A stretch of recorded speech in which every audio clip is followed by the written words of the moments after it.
Hey everyone, welcome back to Rethink Reviews on the TYT Network, where we're talking about the original 1936 anti-pot propaganda film Reefer Madness. We have a terrific guest. His name is Russ Belville. He's the host of the NORML Show Live, producer of the NORML Network, and NORML's National Outreach Coordinator. If you don't know what NORML is, it's the National Organization for the Reform of Marijuana Laws. They're out there fighting for all you who enjoy bud. So anyway, Ross, how are you doing out there?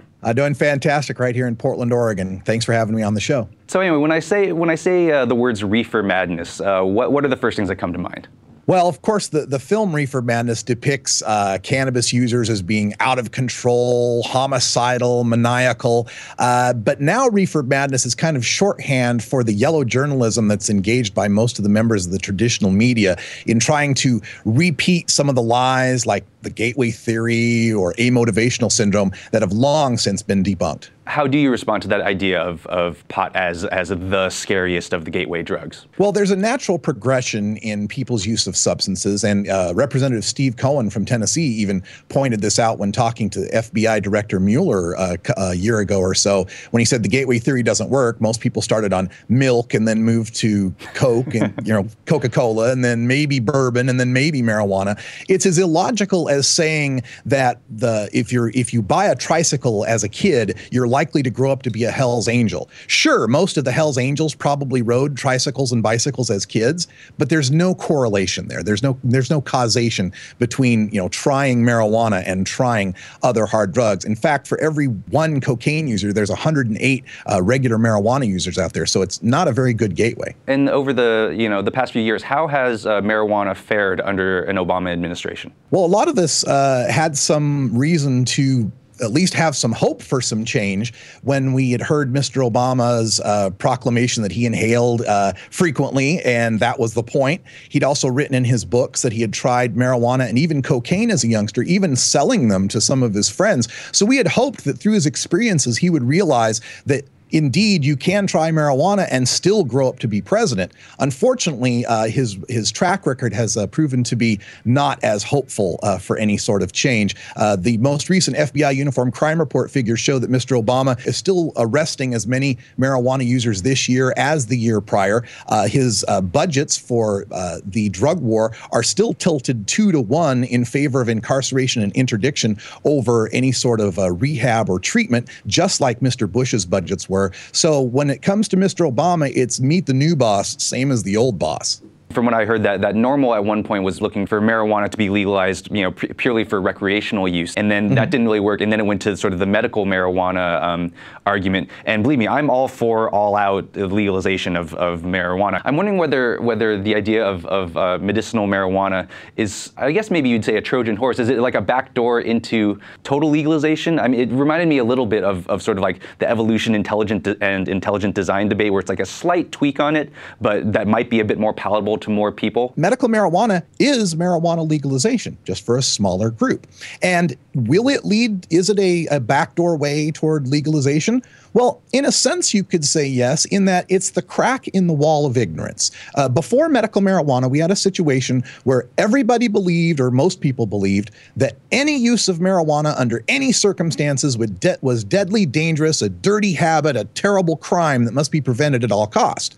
Once we have medical marijuana, people start to see, wait a minute, Granny getting her glaucoma medicine, that's not so much of a crime. My friend dealing with his HIV/AIDS or his cancer using a non-toxic therapeutic herb, that doesn't seem to be much of a crime. And I think that naturally leads people who are observing this, at least if they're dispassionate about the issue, to realize all these things we've been told about marijuana being so deadly and dangerous and dirty aren't true.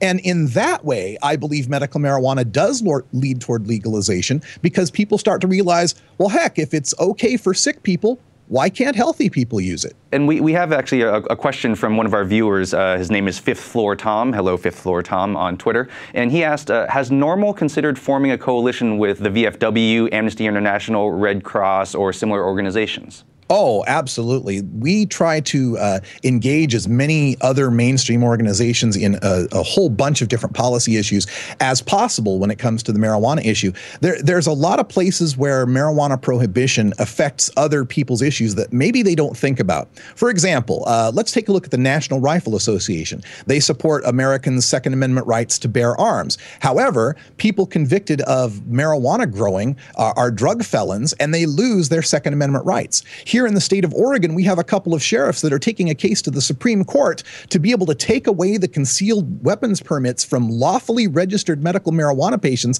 because of the federal prohibition against drug addicts being able to have firearms licenses. But yet, we can't get PETA, we can't get NRA, or any of these organizations that your reader points out to us to help join us in these coalitions because it's marijuana, because it's drugs, and they don't want to promote drug use. We're not here about promoting drug use. We're here about ending these illogical, dangerous, and counterproductive and futile prohibition laws that are incarcerating people like me who merely choose to use marijuana instead of martinis or Marlboros. You'll see commercials, live the high life, times are better with a bud, the Coors Light commercials with the smiling, happy people at the bars. Look, I played in bars as a musician for 15 years. I can tell you that is not the reality of bars or alcohol drinking by any means. And it's not that we're anti-alcohol or that people shouldn't be able to use alcohol. In fact, we've shown that most people use alcohol responsibly and don't cause a large degree of problems. We just ask for the same respect that beer drinkers get. What do you think are some of the main ways that